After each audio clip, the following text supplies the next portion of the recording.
chiudi gli occhi per un secondo. Dimentica il cemento, i termosifoni che ronzano e quelle pareti quadrate che tagliano il mondo in angoli retti, intrappolando i tuoi pensieri in scatole geometriche. Ti sei mai chiesto perché, quando lo stress diventa insopportabile, l'istinto umano sia sempre quello di fuggire, verso una foresta, un fuoco o il cielo aperto? Perché la nostra biologia sa qualcosa che la mente ha dimenticato. L'essere umano non è fatto per vivere inscatolato. Secoli fa, nelle grandi pianure americane, un popolo ha risolto questo conflitto creando la struttura più perfetta, poetica e sottovalutata della storia, il tipì. E oggi ti mostrerò perché quella non era una tenda primitiva, ma la massima espressione di libertà che tu possa mai sperimentare. Immagina. Fuori c'è una tempesta d'inverno a meno 30 gradi. Il vento delle praterie soffia così forte che potrebbe sradicare una quercia. Eppure, se entri in un tipì dei Lakota, ti trovi a piedi scalzi, al caldo. Se lo guardi bene dall'esterno, noterai subito un dettaglio che Hollywood ti ha sempre nascosto. Il tipì non è un cono perfetto, è asimmetrico, è inclinato sensibilmente all'indietro. Questo non era un errore, era ingegneria pura. I nativi assecondavano la natura. Quella forma faceva scivolare via i venti più brutali. Ma c'era un motivo ancora più profondo. Inclinando il cono, il foro per il fumo si spostava perfettamente sopra il focolare centrale, mentre sul retro lo spazio si allargava per accogliere i letti. E la porta? Rigorosamente a est. Una scelta monumentale. Le tempeste nelle praterie arrivano da ovest. Orientare l'ingresso a est significava usare il retro della struttura, la parte più solida, come uno scudo contro la furia del vento. Mentre al mattino i primi raggi del sole entravano dritti, riscaldando l'ambiente fin dall'alba. Al centro esatto c'è un fuoco vivo, ma non c'è fumo, non c'è odore di chiuso. Respiri l'aria più pura della tua vita. Come facevano? I nativi non progettarono una tenda a strato singolo, ma un sistema a doppia parete termica. Il segreto risiede nel lining, una fodera interna di pelle o tessuto che rivestiva i pali partendo dal terreno fino a circa 2 metri di altezza. Mentre la tela esterna del tipì rimaneva sollevata di pochi centimetri dal suolo per far entrare l'aria, il lining toccava terra ermeticamente. Questa differenza creava un'intercapedine invisibile, un'autentica camera d'aria. L'aria fredda esterna veniva risucchiata dal basso e spinta verso l'alto lungo le pareti, generando un effetto camino naturale che agganciava il fumo del focolare e lo scaraventava fuori dalle alette mobili in cima. Niente fumo, niente condensa, solo aria purissima. Ma per sconfiggere il gelo delle praterie serviva un ultimo capolavoro di comfort, lo Zan, un vero e proprio controsoffitto interno, teso orizzontalmente a quasi 3 metri di altezza sopra la parte posteriore del tipì. Lo Zan creava un baldacchino protettivo sopra la zona notte. Se la pioggia o la neve superavano il foro del fumo in cima, lo Zan le intercettava, tenendo i letti perfettamente asciutti. Soprattutto, agiva come una trappola termica. Bloccava l'aria calda del fuoco che tendeva a salire, convogliandola verso il basso in una sacca di calore costante, proprio sopra i corpi che riposavano. Fuori si gelava, ma grazie alla sinergia tra la tela esterna, il lining e lo Zan, dentro si creavano 22 gradi purissimi. 20 metri quadrati di spazio vitale, sotto un soffitto alto 5 metri aperto direttamente verso le stelle. Senza spigoli, senza barriere. Vivere nel tipì significava conoscere il peso del mondo, a partire dalla sua stessa pelle. Quella tela esterna era una seconda pelle sacra, nata dalle mani delle donne della tribù. Lavorando insieme univano dalle 12 alle 20 pelli di bisonte femmina, scelte perché più flessibili. Le rasavano, le conciavano con il cervello dell'animale per impermeabilizzarle e le fumigavano sul fuoco per non farle indurire.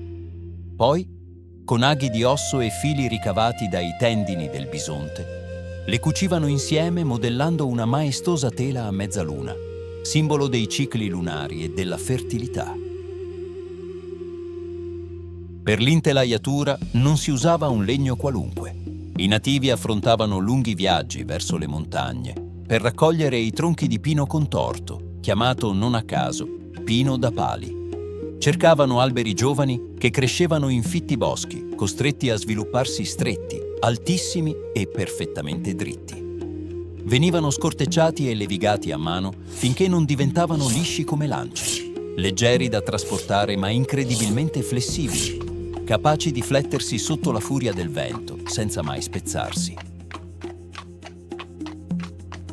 Il montaggio richiedeva meno di 20 minuti, ma una precisione millimetrica. Tutto partiva da 3 pali portanti principali. Le donne li stendevano al suolo e li legavano vicino alla cima con una corda sacra intrecciata a mano, con crini di cavallo e tendini. La fune compiva rigorosamente 4 giri attorno al legno. Un atto di devozione poiché il 4 è il numero più sacro per i Lakota. Ogni giro onorava un pilastro del cosmo, i 4 punti cardinali, le 4 stagioni, le 4 fasi della vita umana e le 4 virtù supreme della tribù: coraggio, generosità, fortezza e saggezza. 4 giri per mettere l'equilibrio dell'universo a protezione della casa. Sollevato questo tripode indistruttibile, gli altri 11 pali venivano appoggiati a raggiera negli incastri in cima. All'ultimo palo, quello di sollevamento, veniva legata la pesante tela di bisonte. Con uno sforzo coordinato, il palo veniva alzato e la tela srotolata attorno alla struttura. I lembi frontali venivano uniti sopra la porta con spilloni di legno di prugnolo selvatico, rivelando l'identità visiva del tipì, una tela d'arte vivente. I dipinti, realizzati con pigmenti naturali come ocra, argilla e carbone, raccontavano la biografia spirituale della famiglia. La base scura simboleggiava la terra e le montagne. La cima scura, costellata dalle Pleiadi o dall'Orsa Maggiore, indicava il mondo degli spiriti.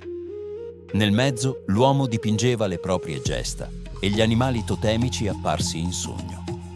C'era una profonda terapia in quel gesto. Guardare un tipì dipinto significava leggere una preghiera a cielo aperto. Se sei il tipo di persona che ama perdersi in queste storie, unisciti a noi per non rischiare di perdere il prossimo capitolo. Ma rimani qui perché questo non è ancora finito e la parte finale ti sorprenderà. Sentire il profumo del legno fresco, calcolare la geometria millimetrica di quel cono imperfetto, usando solo la misura dei propri passi. Quando finivi di montare la tua casa, avevi stabilito un patto di rispetto con la foresta. Sapevi che ti avrebbe protetto, perché l'avevi curata con le tue mani. I nativi americani non costruivano case che ferivano la terra. Il tipì si montava in 20 minuti e quando la tribù si spostava per seguire i bisonti, la tela veniva ripiegata e la natura tornava esattamente come prima. Nessun mattone spezzato, nessuna cicatrice sul terreno. Solo un cerchio d'erba schiacciata che in pochi giorni avrebbe ripreso a crescere. Ma l'ingegneria del tipì non si fermava alle pareti. Curava l'anima delle persone che vi abitavano. Varcare quella soglia significava entrare in un mondo governato da una sacra etichetta sociale, dove lo spazio geometrico curava le relazioni umane. Nel cerchio del tipì, ognuno aveva il proprio posto stabilito dall'ordine dell'universo.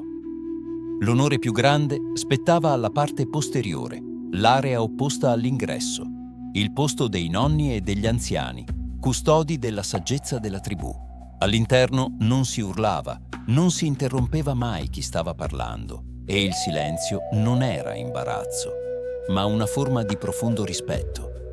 C'era una legge non scritta che ogni bambino imparava fin dai primi passi. Non si poteva mai passare tra una persona e il fuoco centrale, perché il fuoco era sacro, era il cuore pulsante della casa, e interrompere la sua linea visiva significava tagliare il filo invisibile che univa i membri della famiglia. Persino l'intimità era un capolavoro di convivenza civile. Se la porta di pelle del tipì veniva lasciata aperta, chiunque era il benvenuto per condividere il cibo. Ma se i lembi venivano accostati, la privacy diventava inviolabile. Nessuno avrebbe mai osato bussare o guardare all'interno. Ci si schiariva semplicemente la voce o si annunciava la propria presenza da fuori, attendendo un invito che nasceva dal cuore. E questa armonia non si limitava alla singola tenda. Quando la tribù si univa, i singoli tipì venivano disposti a formare un cerchio immenso nelle praterie, chiamato Kanglesca Wakan, il cerchio sacro. Un'architettura sociale dove nessuna casa era davanti o dietro a un'altra. Ognuno poteva guardare il centro del villaggio e ognuno era uguale al proprio vicino. Aprire la porta verso est ogni mattina significava uscire incontro alla luce, alla conoscenza e a un nuovo giorno, sotto gli occhi del grande spirito. Forse è per questo che, sotto sotto, sentiamo ancora il richiamo di quella forma, perché sedersi intorno a un fuoco, guardare le stelle dal foro del fumo e sentire il profumo della tela pulita è stampato nel nostro DNA. Abbiamo passato secoli a costruire muri sempre più spessi per isolarci dal mondo, dimenticando che la vera pace si trova in una casa che respira insieme a noi. Chissà se da qualche parte, nel profondo, non sia rimasto anche in te il desiderio di sederti, finalmente, all'interno del tuo cerchio. Il nostro racconto di oggi finisce qui, ma la memoria resta viva. Iscriviti per non perdere i prossimi viaggi e rimanere parte del nostro cerchio. Vi lascio con una delle loro benedizioni più antiche. Che il sole del mattino porti nuova luce sul vostro cammino e che la pace dimori per sempre nella vostra tenda.